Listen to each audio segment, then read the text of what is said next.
These aren't the droids we're looking for.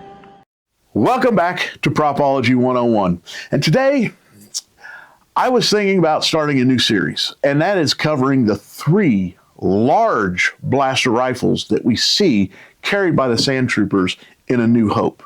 And my personal favorite out of these is the DLT-19.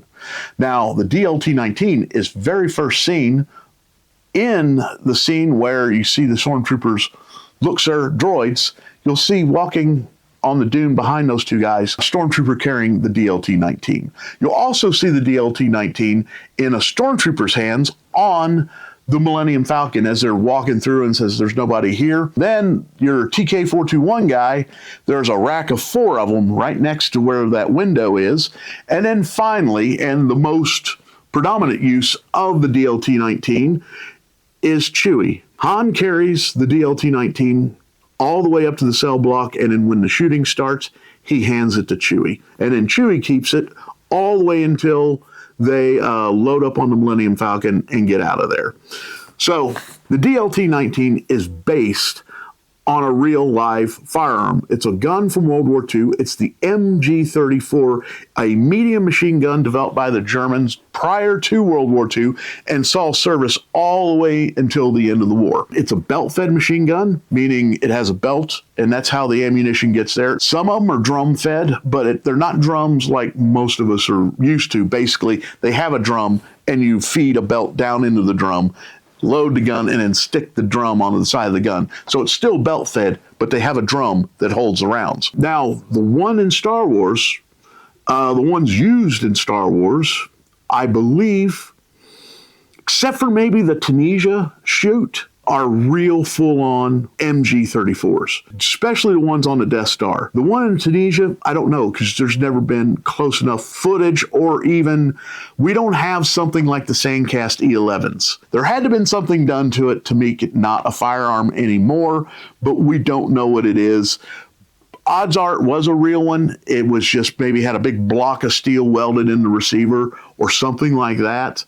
But we do know from the Sand Troopers on the Death Star, and when Chewie has it, it's a real MG-34. It doesn't have a scope. The MG-34 or the DLT-19 does show back up again in Star Wars in Rogue One. The Death Troopers carry them.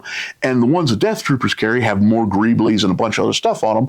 And it also has a big scope on top. Now, Greeblies, there's only a few Greeblies on the blaster. There is a disc Greebly on the left-hand side above the grip.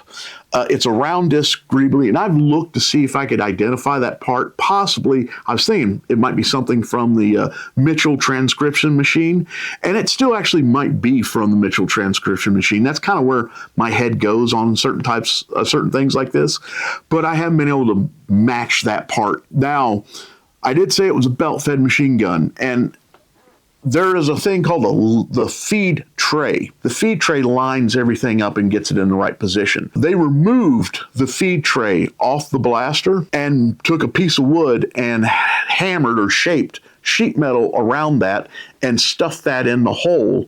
And with the feed tray removed, it makes a nice big opening. You could slide it in there. And they created a magazine, a faux magazine for the blaster. The last bit of Greeblies are T-rails. There's 12 T-rails on the barrel, or the barrel shroud, actually. And they're broken up between the front section and the rear section of the barrel. And what breaks the barrel up is a sight mount for an anti-aircraft sight that can be mounted to the gun. It's the big spiderweb type mounts. And that's what breaks up the T-rails from front to rear. Now, the T-rails are aligned in different positions. We talked about the E11, how there were 5 T-rails on the A New Hope, and then the weird one, the ESB Stunt, ended up having 6 T-rails.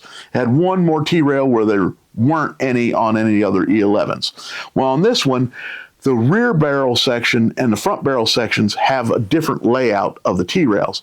And how they're laid out, and just think of the numbers on a clock. In the rear section, the T-rails are in the 1 o'clock and 11 o'clock, the 9 o'clock and 3 o'clock, and then down here it's more like a 5:30 and a 6:30. Now on the front, they are in the 11 o'clock and 1 o'clock again, but now they're in the 8 o'clock and 4 o'clock, and in the 7 o'clock and 5 o'clock, down at the bottom like that. And besides that, there's not much else to it. It's basically an MG34 with just a very few modifications to make it the DLT-19. Join us next time when we pull out another prop from the Sand Troopers, another prop blaster from the Sand Troopers from A New Hope, and tear it down and see what it's made of.